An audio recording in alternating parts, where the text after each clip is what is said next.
While San Francisco didn't pick up any tackles in the draft, frankly, I actually like what they're doing at this position this offseason. They're investing in it with some high potential players, like they picked up a Pro Bowl caliber tackle, a former first round tackle, but in this video, we're going to focus on Nicholas Petit-Frere.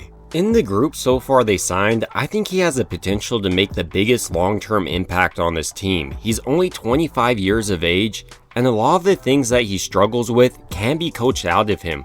Like one of the things he needs to do a better job at is anchoring, but if he adds a little bit more strength, he should be able to refine that aspect of his game. On top of that, he just has traits you necessarily can't teach. He has extremely quick feet and the ability to get up to the second level, which is vital in Kyle Shanahan's outside zone scheme. And he is a player that is still developing, as I was mentioning. He only played in 19 college career games, so even though he started in 28 NFL games, he's still developing as a player. Many players come into the league already starting in 48 games as a tackle. When you're looking at San Francisco's 7th round guard, for instance, they picked up Connor Kobe. He started in 50 collegiate games. So in this video, I want to dive a little bit deeper into San Francisco's new tackle Nicholas Petit-Frere, look over his strengths, his weaknesses, as well as his career up to this point, so we can get a full understanding of the type of player he is. Initially starting out with his strengths, I think his biggest has to be the athleticism and quick feet he offers.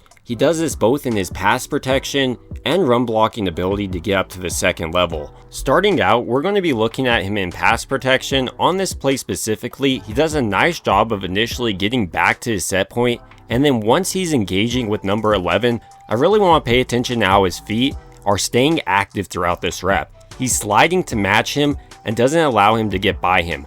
This is some high level caliber athleticism and was a big reason he was considered a 2nd round to 3rd round pick in the 2022 NFL draft. To further highlight Petit-Frere's ability in pass protection, on this play he initially does a good job of going out and attacking 93 the defensive end, and then once engaged, he shows off great grip strength. And like last play, look at his feet, they're staying active throughout this rep, and he's able to mirror them thanks to his lateral quickness. This also makes him adept at handling finesse moves. Here for instance, with this Bears defensive end trying to pull out a spin move, he responds well to it and isn't fooled at all. I also like his ability to go out and set up screens, like here against the Miami Dolphins. He's able to go out and get on a smaller defensive back and actually drive him into the ground. And while I definitely think his biggest weakness in pass protection is anchoring, across his NFL career, there are instances where you can see him flash potential in that area, so it is something I believe can come along. Moving over to his run blocking, this is probably where he's best currently at the NFL level. On this play, for instance, you can see his ability to pull across the offensive line, get up to the second level, and really spring this run. In a similar way on this play, he's tasked with making his way up to this backer, and not only does he get there, but he also has the ability, because of his grip strength, to stay attached, and this backer just can't get away from him. Another skill that I think is going to be vital in his success in San Francisco's scheme is his ability to execute hook blocks at a high level. Here going against the Bears, for instance, you can see how quickly he's able to flip his hips, which cuts off this defensive end from this play, allowing this back a perfect lane to run behind. That's hard enough to do against the defensive end, but he also can do it making his way up to the second level. Like here going against the Jets, he makes his way up to this backer, and then once he gets there, flips his hips quickly, and once again, that's a perfect lane. If he can do this in Kyle Shanahan's offense, CMC is going to be running wild out there. A lot of these lanes are big enough to drive a truck through.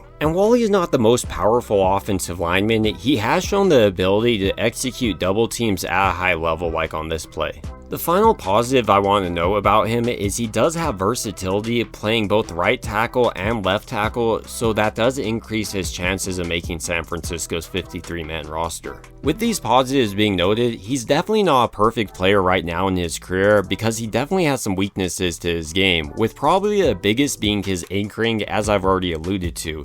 He really needs to add maybe some mass, maybe a little bit of strength in his pass protection, and if he does that, he would immediately be a huge upgrade over a lot of players. Another weakness I see on his film is sometimes he lapses in his technique, like here he's lunging at 11, which allows him to get his edge. Still though, when I'm looking at Nicholas Petit-Frere as a player for San Francisco, I see a perfect fit. His athleticism is going to make him a real weapon in San Francisco's offense, and since he's only 25 years of age, he still has such a high ceiling he can achieve at the NFL level, especially if he just maybe has a year or two to absorb San Francisco's system and then go out there and perform. So I think realistic expectations for him headed into the season is for him to make the 53-man roster. I mean, he was a starter basically all last season for the Tennessee Titans. But to really understand just how talented of a player he is, I did want to briefly look at his career up to this point so we can get a full understanding of him. We were first introduced to Nicholas Petit-Frere in Tampa, Florida, where he attended Berkeley Preparatory High School and he played both football and basketball. And according to 24/7 Sports, he was a #1 offensive tackle, as well as being the 7th overall prospect and ranked a 5-star recruit. This means he ended up with offers from some of the best programs in the nation, including from Ohio State, Florida, Alabama, Michigan, Notre Dame, just to name a few. Of these options, he did decide to enroll at Ohio State, and as a freshman he was redshirted but still had one start. The following year, he was named second team All-Big Ten after starting in all 7 of Ohio State's game, but that season was cut short due to COVID. The following season, during his redshirt junior year, he started in all 11 games while earning second team Associated Press All-American honors and first team All-Big Ten Conference honors. Despite having multiple years left of eligibility, he decided to enter the 2022 NFL Draft, and at the Combine, he came in at 6'5", weighing 316 pounds with 33 and 5/8 inch arms. He ran his 40-yard dash in 5.14 seconds, his 10-yard split in 1.81, he had a 24.5 inch vert, and an 8-foot 7-inch broad jump. This was good enough for him to be selected 69th overall, with the Tennessee Titans selecting him in the 3rd round with pick 5 of the 2022 NFL Draft. And headed into his rookie campaign with the Tennessee Titans, he was named the starting right tackle, and he was able to hold that down the entire season, starting in 16 games,